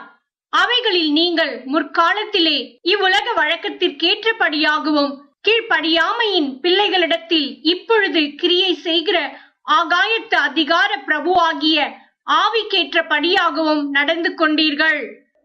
ஆகாயத்து அதிகார பிரபு, இங்கிலீஷில் என்ன இருக்குதுன்னு கேட்டிங்கன்னா த பிரின்ஸ் ஆஃப் விண்டுன்னு இருக்கும். ஆகாயத்து அதிகார பிரபு. அப்போது பிசாசு சில நேரத்தில் எதை யூஸ் பண்ணோம்? காற்று. அவன் எதை வேணால் யூஸ் பண்ணுவான், காற்றை யூஸ் பண்ணுவான், சமுத்திரத்தை. அதனால தான் ஆண்டவர் காற்றையும் கடலையும் அதட்டினார். சர்வ சிருஷ்டிக்கும் எஜமானவர். அவர் சிருஷ்டித்த காற்று அவருக்கு விரோதமாக எழும்புமா? எழும்பாது. தூதர்கள் காற்றுகளைப் போல இருக்கிறார்கள். அப்போ காற்று சில நேரத்தில் எதிர்காற்றுனா என்ன? எதிர் தூதர்கள். பிசாசின் கிரியை எதிர்த்து நிற்குது. ஆனால் அப்போஸ்தலர் சொல்கிறான், பிசாசு எதிர்க்குது, நாம் என்ன செய்ய முடியாது, அதுக்காக உட்கார முடியாது, ஓடு. எதிர்ப்பு இருக்குது, ஓடு ஓடு ஓடு. எதிர்ப்பு இல்லாமல் ஊழியம் இல்லையா? எதிர்ப்பு இல்லாமல் ஆவிக்குரிய வாழ்க்கை இல்லை. எல்லாமே சுமூகமாக இருக்கணும், எல்லாமே பார்க்கறதுக்கு சாஃப்டாக இருக்கணும். காலையில் எழுந்திரிச்ச உடனே எல்லாமே திறந்த வாசல், நைட்டு போகிற வரைக்கும் எல்லாம் சமாதானம். ஆவிக்குரிய வாழ்க்கை போராட்டம் நிறைந்தது தான். அதனால தான் பைபிள் சொல்லுது, நல்ல போராட்டத்தை நான் போராடினேன். எங்களுக்கு மாம்சத்தோடு இரத்தத்தோடு மாத்திரமல்ல, வானமண்டலத்தின் பொல்லாத சேனைகளோடும் அந்தகாரத்தின் லோகாதிபதிகளோடும் எங்களுக்கு போராட்டம் உண்டு. எதிர்ப்பு இருக்க தான் செய்யும் ஊழியத்தில், எதிர்ப்பு இருக்க தான் செய்யும் ஆவிக்குரிய வாழ்க்கையில். இல்லைன்னு பிரசங்கம் பண்ணுறவங்க ஒருத்தன் இருக்கான், அது வேற, எங்களுக்கு தெரியாது. ஆனால் பைபிள் உபதேசம் இதுதான். ஸ்பிரிச்சுவலி வார்ஃபேர்னு ஒன்று உண்டு. அந்த வார்ஃபேரில் நீ இருந்து தான் ஆகணும். ஆனால் உட்காரக்கூடாது. உன்னை உட்கார வைக்கிறதுக்கு போராட்டம் வரும். You must run. ஓடுன்றார் ஆண்டவர், ஓடிட்டேரு. பிசாசு எங்கே வேணால் போராட்டத்தை கொண்டாடுவான், என்ன பிரச்சனை வேணால் கொண்டாடுவான் உன்னை உட்கார வைக்கிறதுக்கு. உன்னோட ஊழியத்தில் பணப்பற்றாக்குறை வரும், சில நேரத்தில் பொருளாதார பற்றாக்குறை வரும், வியாதி வரும். உன்னை சுற்றி இருக்கிறவங்களுக்கு, உனக்கு வந்தால் கூட நீ ஓடி போயிடுவ. வீட்டில் இருக்கிறவங்களுக்கு வந்துடும், பிள்ளைகளுக்கு வந்துடும், மனைவிக்கு வந்துடும், அம்மா அப்பாவுக்கு வந்துடும். நல்ல சீரியஸாக இருக்கும். அன்றைக்கி ஊழியம் இருக்கும். கேட்பாங்க, அந்த நேரத்தில் பிள்ளை கேட்கும் தெரியுமா? ஹாஸ்பிட்டலில் இருக்கிற படுத்துருக்கிற பிள்ளை கேட்கும், அப்பா போவாதீங்கங்கோ. இதுதான் நீ டிசிஷன் எடுக்க வேண்டிய நேரம். கர்த்தருக்காகவா பிள்ளைக்காகவான்னு சொல்லி. நீ கர்த்தருக்காக நீ எடுத்தினா கர்த்தர் ஊழியத்தையும் பார்த்துப்பார், பிள்ளையும் பார்த்துப்பார். நிறைய பேர் இங்கே தான் பிள்ளையை பலி கொடுக்கறது. ஆபிரகாம் பிள்ளையை கேட்டார்ல, நம்மக்கிட்ட தான் பிள்ளையை பலி கொடுன்னு கேட்க மாட்டார். ஒரு ஜுரம் வந்துச்சு, என் கையில் ஒப்படைச்சிட்டு ஊழியத்துக்கு வரியா, இல்லை பிள்ளை கையில் ஊழியத்தை ஒப்படைச்சிட்டு அங்கேயே உட்காந்துருக்கியா? இதான் ஆண்டவருடைய கேள்வி. நீ நேசிக்கிறது யாராவது இருக்கும், மனைவியாக கூட இருக்கும், அது அன்னைக்கு பார்த்து உடம்பு செல்லாமல் படுத்துகிறோம், சீரியஸாக இருக்கும். அந்த நேரம் சொல்லும், கொஞ்சம் இருங்க, நீங்கள் கொஞ்சம் பக்கத்தில் இருந்தால் கொஞ்சம் நல்லா இருக்கும். அந்த அம்மாவோடைய கேள்வி இயல்பு, மனித இயல்பு. ஆனால் உனக்குரிய போராட்டம் ஆவிக்குரிய போராட்டம். அதான் எதிர்ப்பு. உன் கூட இருக்கிறவங்க மட்டும் அதை புரிஞ்சுக்கிறவங்களா இருந்துட்டாங்கன்னா நீங்கள் 2 பேரும் தான் சேர்ந்து ஓடுகிறவர்கள். சேர்ந்து ஓடுறவங்கன்னா 2 பேர் தான். சில நேரத்தில் சில ஆவிக்குரிய ஊழியக்காரருடைய மனைவிகளை நான் பார்த்து அவங்களுடைய சாட்சிகளை படிச்சிருக்கிறேன். ஒரு ஊழியக்காரருடைய மனைவி கர்ப்பமாக இருக்கும் பொழுது அவங்க ஜெப வீட்டில் ஜெபிக்கும் போது, அப்போல்லாம் கட்ட அடுப்பு தான், 40 வருஷத்துக்கு முன்னாடி ஜெபிக்கும் போது அனல் அடித்து வயிற்றில் உள்ள பிள்ளை செத்து போச்சு. கட்ட அடுப்பு அந்த உட்காந்துருந்து அவங்க சமைக்கிறாங்க, அடிக்குது. அவங்க அதை சாதாரணமாக எடுத்துக்கிட்டாங்க. 2-3 நாள் கழித்து பார்த்தா மூமெண்ட் எதுவுமே இல்லை. அப்புறம் பார்த்தா பிள்ளை செத்து போச்சு. அப்போது கணவன் சொல்கிறாரு, அம்மா இந்த மாதிரி இந்த பிள்ளையை கர்த்தர் ஏன் எடுத்தாருன்னு தெரியல, நமக்கு பிள்ளை இல்லை போல், ஊழியத்துக்கு தடையாக இருக்கும் போல், நமக்கு ஊழியத்துக்கு பிள்ளை இல்லாமல் வாழுவோமா? அந்த அம்மா சொல்லிச்சான், ஊழியந்தம்பா முக்கியம், ஆண்டவர் நமக்கு நிறைய பிள்ளைகளை கொடுப்பாரு. அந்த சபையில் அவங்க சாகும்போது கிட்டத்தட்ட 80,000 பேர் இருந்தாங்க. எதுக்கு சொல்கிறேன்னு தெரியுமா? சில நேரத்தில் நீ ஓடுறதுக்கான முடிவை நிற்க வைக்கிறதுக்கு பிசாசு சில எதிர்ப்புகளை ஏற்படுத்துவோம். நீ எதை நோக்கி ஓடுறங்கிறது தான் கேள்வி. கிறிஸ்துவை நோக்கி ஓடுறியா, எதிர்காத்த பார்த்துட்டு உக்காந்துடுறியான்னு? நிறைய பேர் உட்காந்துட்டான் ஊழியத்தில், நிறைய பேர் ஆவிக்குரிய வாழ்க்கையில் உட்காந்துட்டான். 2வது வாசிங்க, அதே 27ஆம் அதிகாரம் 7ஆம் வசனம் வாசிங்க. காற்று எங்களை தடுத்தபடியினாலே நாங்கள் அநேக நாள் மெதுவாய் சென்று வருத்தத்தோடே கினீது பட்டணத்திற்கு எதிரே வந்து சல்மோனே ஊருக்கு எதிராய் கிரேத்தா தீவின் ஒதுக்கில் ஓடினோம். காத்து தடுத்துருச்சு, எங்களை ஸ்லோ பண்ணுது, எங்களை ஓட விட மாட்டேங்குது. சூழ்நிலை எனக்கு எப்படி இருக்குது? ஓடவே முடியாது, தடுக்குது காத்து. என் வாழ்க்கையில் மினிஸ்ட்ரி நான் பண்ண முடியாது, எல்லாம் முடிஞ்சிருச்சு, எல்லாம் ஓவர், இதுக்கு மேலே ஆவிக்குரிய வாழ்க்கை வாழ்கிறதுக்கு ஒன்றும் கிடையாது, எல்லாம் அவ்வளோதான் அப்படிங்கிற இடத்துல அவன் சொல்கிறான், கொஞ்சம் ஒதுக்குப்புறமாக நாங்கள் ஓடிட்டோம், சான்ஸ் கிடைக்குது, ஓடிட்டோம். எங்களை தடுத்தாலும் எங்களை நிறுத்த முடியாது, நாங்கள் கிறிஸ்துவின் ஸ்தானாதிபதிகள். எங்களை தடுத்தாலும் எங்கள் ஊழியத்தை நிறுத்த முடியாது, நாங்கள் இயேசுக்கு என்று வைராக்கியமாய் நிற்கிறவர்கள். நாங்கள் நிற்கிறோன்னா நாங்கள் செத்துட்டோன்னு அர்த்தம், அவ்வளோதான். அது வரைக்கும் நாங்கள் ஓடுவோம். ஓடுறான் பாருங்க, எவ்வளோ பெரியதான இதை தியானிக்க அன்னைக்கு அவங்களுடைய அந்த டெடிகேஷன் தான் இன்னைக்கு சபைகள் வளர்ந்து இவ்வளோ தூரம் நிற்கிது. இன்றைக்கி நீங்களும் நானும் கிறிஸ்தவர்கள், ஆவிக்குரியவர்கள், ஆசீர்வதிக்கப்பட்டவர்கள் இன்னைக்கு உட்காந்துட்டு இவ்வளோ பேசுகிறோன்னா இதுக்கெல்லாம் காரணம் எங்கேயோ என்னைக்கோ ஒருத்தன் தடுக்கப்பட்டாலும் தடுக்க முடியாமல் ஓடி இருக்கிறான். அவன் ஓடின ஓட்டத்தினுடைய விளைவு தான் நீயும் நானும் இன்றைக்கி சபைக்குள்ளே உட்காந்துருக்கிறோம். இன்றைக்கி நீயும் நானும் ஓடணுன்னா கிறிஸ்து வருகிற வரைக்கும் சபை நிற்கும், சபை எழும்போம். இன்றைக்கி நீ நானும் உட்கார விரும்புகிறோம், சின்ன யாராவது தடுத்துட்டாங்கன்னா அவ்வளோதான், அதை ஒரு காரணமாக்கி நம்ம உட்காந்துறோம். வியாதி தடுக்குதா, பலகீனம் தடுக்குதா? அன்றைக்கெல்லாம் சர்ச்சுக்கு எப்படி கொண்டாந்துருக்கிறான், வரவே முடியாது, கூரையை பிரித்து இறக்கிட்டானா. சர்ச்சுக்கு எப்படி வந்திருக்கிறான், நடக்க முடியல, ஆனாலும் கூரையை பிரித்து கொண்டு வந்து சர்ச்சுக்குள்ளே இறக்கிட்டான். இன்னைக்கு ஜுரம், கோல்டு, சின்ன இருமல், நான் வரல, ஏன் ஒரே கோல்டாக இருக்குது, அப்புறம் ஆன்லைன்லேயே பார்த்துக்கிறேன். சர்ச்சுக்கு வர்றதுக்கு சோம்பேறித்தனம், ஆவிக்குரிய சோம்பேறிகள். அவ்வளவு பலவீனத்தில் நீ இயேசுகிட்ட வந்தால் தான் ஏன் சுகம் கிடைக்கும்? நீ வீட்டில் படுத்துக்கிறதா எப்படி சுகம் கிடைக்கும்? நான் இயேசுகிட்ட வருவதை, சபைக்கு வருவதை யாரும் தடுக்க முடியாது, என்னை எதுவும் தடுக்கவும் தடுக்காது. சின்ன சின்ன விஷயம், சின்ன விஷயம், அவ்வளோதான், முடியாது, என்னால் முடியாது. நீ யாருக்கிட்ட கோச்சிக்கிற தெரியுமா? கர்த்தர்கிட்ட. உன் வைராகியத்துக்கு தக்கதாக தான் கர்த்தர் உன்னை ஆசீர்வதிப்பார்.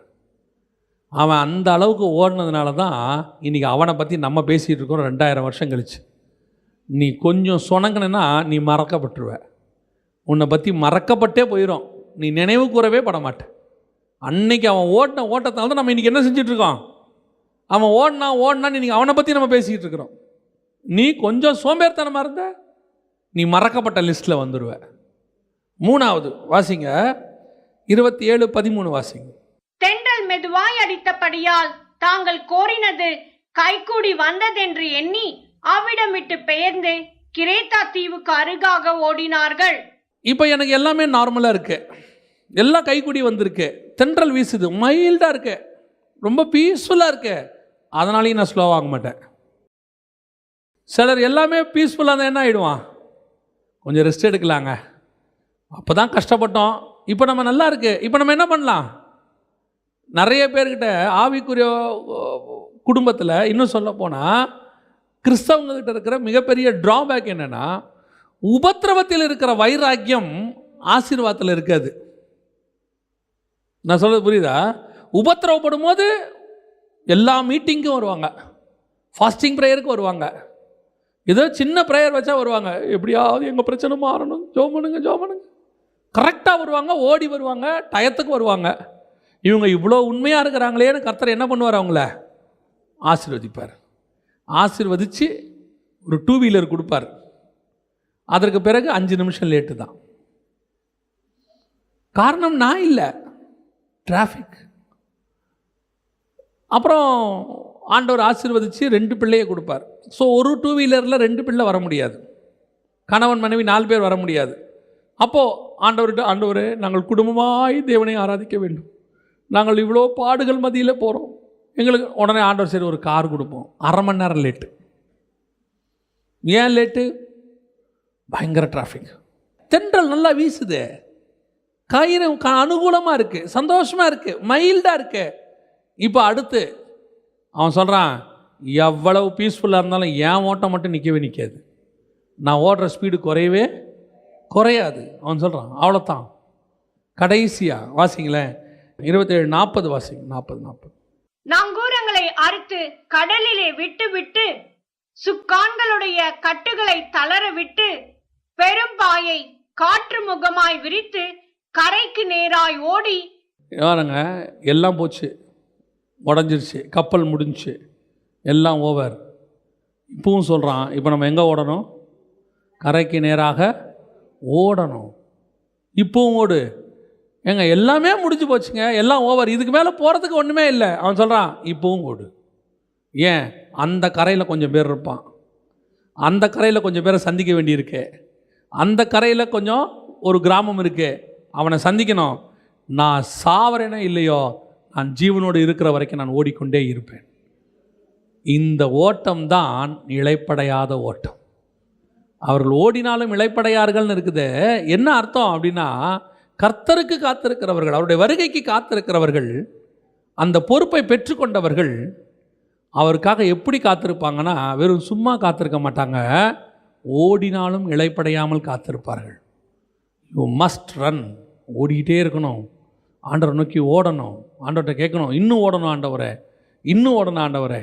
வேதாகமத்தில் ஒரு சிலரையெல்லாம் நான் பார்த்துருக்குறேன், ரொம்ப ஆச்சரியமாக இருக்கும். தானியேல் புஸ்தகம் 12ஆம் அதிகாரம் 8ஆம் வசனம், நான் அதை கேட்டும் அதன் பொருளை அறியவில்லை, ஆகையால் என் ஆண்டவனே இவைகளின் முடிவு என்னவாய் இருக்கும் என்று கேட்டேன். அதற்கு அவன், 9ஆம் வசனம், அதற்கு அவன், தானியேலே போகலாம், இந்த வார்த்தைகள் முடிவு மட்டும் புதைபொருளாக வைக்கப்பட்டு முத்திரைக்கப்பட்டும் இருக்கிறது அப்படின்னு சொல்லிட்டு 13ஆம் வசனம், நீயோவென்றால் முடிவு வரும் மட்டும் போயிரு, இளைப்பாரி கொண்டிருந்து நாட்களின் முடிவிலே உன் சுதந்திர விதத்திற்கு எழுந்திருப்பாய். இவனுக்கு டைம் முடிஞ்சிருச்சு, தானியேலுக்கு என்ன ஆயிடுச்சு? டைம் முடிஞ்சிருச்சு. ஆனால் இன்னும் என்ன கேட்குறான்? இன்னும் எனக்கு அதை பற்றி சொல்லுங்கள், எனக்கு இன்னும் இதை பற்றி தெரிஞ்சுக்கணும். அவன் சொல்கிறான், நீ போய் இளைப்பார், ரெஸ்ட் எடு. அவங்களா ரெஸ்ட் கொடுக்குற வரைக்கும் இவன் என்ன பண்ணிகிட்டு இருக்கிறான்? மினிஸ்ட்ரியில் அவன் திருப்தியே ஆகலை, சாட்டிஸ்ஃபேக்ஷனே வரல. இன்னும் தெரிஞ்சுக்கணும், இன்னும் தெரிஞ்சுக்கணும், இன்னும் தெரிஞ்சுக்கணும். ஒரு சிலர்லாம் ஒரு 1, 2, 3 தடவை வேதாகமத்தை வாசிச்சிருவாங்க. வாசிட்ட பிறகு அதுக்கப்புறம் வேதாகமம் வாசிக்கிறதுவே ஸ்லோவாகிடும். அவங்க என்ன சொல்லுவாங்க தெரியுமா? நானும் 10 தடவை வாசிச்சிட்டேன், 20 தடவை வாசிச்சிட்டேன், அதுக்கப்புறம் இதில் ஒன்றும் இல்லைன்னு அவங்க சொல்ல வராங்க. அதுக்கப்புறம் கடமைக்காக வாசிப்பாங்க. நான் சொல்லுவேன், நீங்கள் 300 தடவை வாசித்தாலும் 300 தடவையும் இந்த வேதாகமம் புதுசாக தான் இருக்கும். த நியூ ஒன், புது புது பொக்கிஷம், புது புதைப்பொருள் உள்ளுக்குள்ளது வந்துக்கிட்டே இருக்கும். அதனால தான் ஒரு பாஸ்டர் என்கிட்ட சொல்லுவார், ஒரு தடவை வாசித்த பிறகு செகண்ட் டைம் அந்த பைபிளை அதை வச்சு வாசிக்க மாட்டார். எதனால் காரணம்னா, முதல் தடவை வாசிக்கும் போது என்ன பண்ணியிருப்பார்? நிறைய அண்டர்லைன் பண்ணி மார்க் பண்ணி எல்லாம் வச்சுருப்பார். செகண்ட் டைம் வாசிக்கும் போது அதே தாட்டு மைண்டில் வரும். அதனால் என்ன பண்ணுவாரா, அந்த பைபிளை அதுக்கப்புறம் ஒரு தடவை அந்த பைபிளை யூஸ் பண்ணவே மாட்டார். யாருக்காவது கொடுத்துட்டு அடுத்த பைபிள் வாங்குவார், புதுசாக வாசிப்பார். பழைய தாட் எதுவும் என் மைண்டில் என்ன செய்யக்கூடாது, வரவே கூடாது. அப்போ தான் எனக்கு இந்த பைபிள்லேருந்து என்ன கிடைக்கும், புது தாட்ஸ் வரும். நம்மெல்லாம் ஒரு சிலர் ஒரு தாட்டு கிடச்சிருச்சுன்னு வச்சுக்கோங்க, அதை வாழ்க்கைக்கே வச்சு ஓட்டி முடிச்சிருவோம். அவ்வளோதான், ஒரே தாட்டு லைஃப் லாங். நம்மளை பற்றி சொல்கிறவனும் அதை தான் சொல்லுவான். அவர் அந்த தாட் நல்லா கொடுப்பாரு இல்லையா? அதைத்தான் சொல்கிறேன். ஏன், இது புது ஊற்று. ஒவ்வொரு நாளும் இதிலிருந்து புது புது விஷயங்கள் வந்துகிட்டே இருக்கும். யாருக்கு வரும், இளைப்படையாமல் ஓடுகிறவனுக்கு வரும். ஆண்டவர்கிட்ட டெய்லி கேட்குறவனுக்கு டெய்லி வசனம் வேணும், இன்னும் வேணும், புதுசாக வேணும், நான் இன்னும் ஓடணும், இன்னும் ஆண்டவர் கூட நிற்காமல் ஓடிட்டே இருக்கணும். ஒவ்வொரு நாளும் புது புது அனுபவம் இந்த வேதாகமத்தில் உண்டு. ஒவ்வொரு நாளும் புது புது அனுபவம் தேவ சமூகத்தில் உண்டு. மோசேயை பாருங்க, நான் ஏற்கனவே உங்களுக்கு சொல்லியிருக்கிறேன்.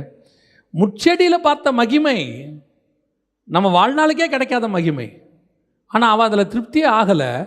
அடுத்து கேட்குறான், உங்களுடைய மகிமையை பார்க்கணும். ஆண்டவர் மலைக்கு மேலே கூட்டிகிட்டு போகிறாரு. அப்புறம் அவராக ஒரு இடத்துல சொல்கிறாரு, உன்னை கண்டு ஜனங்கள் பயப்படும்படிக்கு நான் என்னுடைய மகிமையெல்லாம் கொண்டு வந்து நிறுத்துவேன். அது ஒரு மகிமை. ஜனங்க மலைக்கு கீழேயே போக முடியல, ஆனால் இவன் மலைக்கு மேலே போய் மேகத்துக்குள்ளேயே போயிட்டான். இவ்வளவும் பார்த்துட்ட மோசே திருப்பி ஆண்டவர்கிட்ட கேட்குறான், நான் உன்னுடைய மகிமையை பார்க்க வேண்டும். இப்போ யோசித்து பாருங்க, அவனுக்குள்ள அந்த தேவ சமூகத்தில் அடைகிற அந்த அனுபவத்தில் அவனுக்கு என்னவே வரல, ஒரு திருப்தி வரல, சாட்டிஸ்ஃபேக்ஷன் வரல. இன்னும் இருக்கு ஆண்டவரே, இன்னும் இருக்கு ஆண்டவரே. அதான் மகிமையின் மேல் மகிமை அடைந்து. ஒரு இடத்துல நீ ரெஸ்ட் எடுக்க ஆரம்பிக்கிற, டயர்ட் ஆகிற, போதும்னு தோணுது, சாட்டிஸ்ஃபை ஆகிற, இல்லை இதுக்கு மேலே வேணான்னு நினைக்கிறேன்னா நீ காத்திருக்கிற அனுபவத்திலேருந்து விலகுறேன்னு அர்த்தம். காத்திருவன் தான் எப்படி இருப்பான், ஓடினாலும் இளைப்படைய மாட்டான். இளைப்படையாமல் ஓடுவான்னு அர்த்தம். எப்போ நீ ஒரு இடத்துல ரெஸ்ட் எடுக்கணும், போதும், திருப்தி, அது ஆவிக்குரிய வாழ்க்கையிலே உலக பிரகாரமாகும். எப்படியோ நீ கர்த்தருக்குள்ளே எப்போ ஒரு சாட்டிஸ்ஃபேக்ஷன் உனக்கு வருதோ அன்னைக்கு நீ காத்திருக்கிற அனுபவத்தை விட்டு போயிட்டேன்னு அர்த்தம். அவர்கள் மகிமையின் மேல் மகிமை அடைந்து, பரிசுத்தம் உள்ளவன் இன்னும் பரிசுத்தமாகணும். இன்னும் போயிட்டே இருக்கணும். என் ஜேர்னி முடியாது முடியாது முடியாது. இன்னும் வேதத்தினுடைய தியானிச்சுக்கிட்டே இருப்பேன். இன்னும் வெளிப்பாடு கிடைக்கும், புதுசு புதுசாக கிடைக்கும், இன்னும் யாரும் கேட்காத வார்த்தைகள் கிடைக்கும், எனக்கு கிடைக்கும் அப்படின்னு நீ தோண்டிக்கிட்டே இருக்கணும். உட்காந்து நல்லா வேலை செஞ்சுக்கிட்டே இருக்கிறோம் பாருங்க. டாக்டரே சொல்கிறார், நல்லா நடந்துக்கிட்டே இருக்கு. ஏன், நீ நடந்துக்கிட்டே இருந்தால் பிளட் சர்க்குலேஷன் இருந்துகிட்டே இருக்கும். பிளட் சர்க்குலேஷன் இருந்துகிட்டே இருந்தால் வியாதி வராமல் இருக்கும். முதல்ல வியாதியோட ஸ்டார்டிங் பாயிண்ட் நீ உட்கார ஆரம்பிச்சேன்னு அர்த்தம். இப்போ ஏன் நிறைய வியாதி, எல்லாம் உட்காந்து வேலை பார்க்குறான்னு அர்த்தம். நிறைய ஆஃபீஸ் வந்து எல்லாம் உட்காந்து வேலை பார்க்க ஆரம்பித்த பிறகு என்ன ஆயிடுச்சு, வியாதி அதிகமாகிடுச்சு. எல்லாம் களத்தில் இறங்கி வேலை செஞ்சுக்கிட்டு இருந்தான். அப்போ அவனுக்கு என்ன வரல, வியாதியே வரல. எல்லாம் நல்லா வேலை பார்த்துட்டு வியாதி வரல. உட்காந்து பார்க்க ஆரம்பிச்சா வியாதி வர ஆரம்பிச்சிருச்சு. இப்போது ஆண்டவர் அதான் சொல்கிறாரு, உட்காராத, நல்லா ஓடு, ஆவிக்குரிய வாழ்க்கையில் ஓடிக்கிட்டே இரு. ஸ்பிரிச்சுவலி நான் சொல்கிறேன், ஸ்பிரிச்சுவலி நீ ஓடிக்கிட்டே இரு. உன் வாழ்க்கையில் உனக்கு என்ன வராது, ஸ்பிரிச்சுவலி வியாதியே வராது. ஸ்பிரிச்சுவலி சொல்கிறேன், வியாதியே வராது. உன் ஆவிக்குரிய வாழ்க்கை வியாதிப்படாமல் உற்சாகமாய், இன்னும் வைராகியமாய், இன்னும் அதிக பலத்தோடு கூட தேவ சமூகத்தில் ஓடிக்கொண்டே இருக்கும். அல்லேலூயா. கர்த்தருக்கு காத்திருக்கிறவர்கள் ஓடினாலும் இளைப்படையார்கள். இதில் ரெண்டாவது பகுதி இருக்குது, என்னது, நடந்தாலும். சரி, அது இப்போ நம்ம பார்க்க முடியாது, நேரம் முடிஞ்சிருச்சு. நம்ம கர்த்தருக்கு சித்தமானால் அதோடைய இன்னொரு தடவை இந்த யார் இந்த நடந்தாலும். ஓடினவர்கள் என்பது புதிய ஏற்பாட்டு பரிசுத்தவான்கள். அதான் ஓடுறது. 12:1 எபிரேயருக்கு நிருபம் வாசித்தோம். நடக்கிறது வந்து நியாயப்பிரமாணம். பழைய ஏற்பாட்டில் யார் யாரெல்லாம் ஆண்டவர் நடக்க சொன்னார், நீங்கள் வேணால் போய் தியானிங்க. அதை பற்றி நம்ம கர்த்தருக்கு சித்தமானால் இன்னொரு முறை பார்க்கலாம். நம்ம ஜெபம் பண்ணுவோமா தேவ சமூகத்தில்? கண்களை மூடுவோமா? Thank you Holi spirit. நன்றி ஆவியானவரே. கொடான கோடி ஸ்தோத்திரங்கள், துதிகளை ஏறெடுக்கிறோம்ப்பா. அப்படி மகிமையுள்ள கரத்தில் எங்களை தாழ்த்துகிறோம். எல்லாம் ஒப்பு கொடுத்து ஜெபம் பண்ணுவோமா? நாம் கர்த்தருக்கு காத்திருக்கிறவங்க, புது பலன் அடைவதற்காக காத்திருக்கிறோம். அப்படின்னா அவர் வர்ற வரைக்கும் இளைப்படையாமல் ஓடணும், பலத்தோடு இருக்கணும். அதான் இயேசு சொல்கிறார், நான் வருமளவும் உனக்குள்ளதை பற்றி கொண்டிரு. அதனால தான் ஆண்டவர் நம்மளை கொண்டு போய் வைக்கும் போது 7ஆம் அதிகாரம் வெளிப்படுத்தின விசேஷம் சொல்லுது, இவர்கள் யார்? ஆட்டுக்குட்டியின் இரத்தத்தினாலே தங்கள் வஸ்திரங்களை தோய்த்து வெளுத்தவர்கள். இவர்கள் இனி பசி அடைவதும் இல்லை, தாகம் அடைவதும் இல்லை, வெயிலின் உஷ்ணமாவது அவர்கள் மேல் படுவதும் இல்லை. ஏன்? இங்கேயே அவர்கள் இளைப்படையாமல் ஓடினாங்க. அங்கேயும் அவர்கள் இளைப்படையவே மாட்டார்கள். அங்கே இளைப்பாறுதல் பெறுவார்கள், ஆனால் இளைப்படைய மாட்டார்கள். இளைப்பாறுதலை பெறுவார்கள். God will take you to the eternal life, eternal rest. தேவ சமூகத்தில் உங்களை ஒப்பு கொடுத்து, ஆண்டவரே நான் நித்திய ஜீவனை பெற ஓடுறேன் ஆண்டவரே, நான் உட்காந்துடக்கூடாதுப்பா, நான் சோர்ந்துடக்கூடாது ஆண்டவரே, நான் இழப்படைஞ்சிடக்கூடாது ஆண்டவரே, எந்த இடத்திலும் நான் ஆண்டவரே பலவீனப்பட்டு போயிடக்கூடாது ஆண்டவரே. எத்தனையோ பேர் அப்படி பலவீனப்பட்டு போயிட்டாங்க ஆண்டவரே. நாங்கள் உமக்கென்று காத்திருக்கிறவர்கள். நாங்கள் என்ன ஓட்டம் ஓடினோம், ஓடிக்கிட்டே இருக்கணும் ஆண்டவரே. தென்றல் வீசினாலும் ஓடணும், புயல் அடித்தாலும் ஓடணும், யார் தடுத்தாலும் ஓடணும்.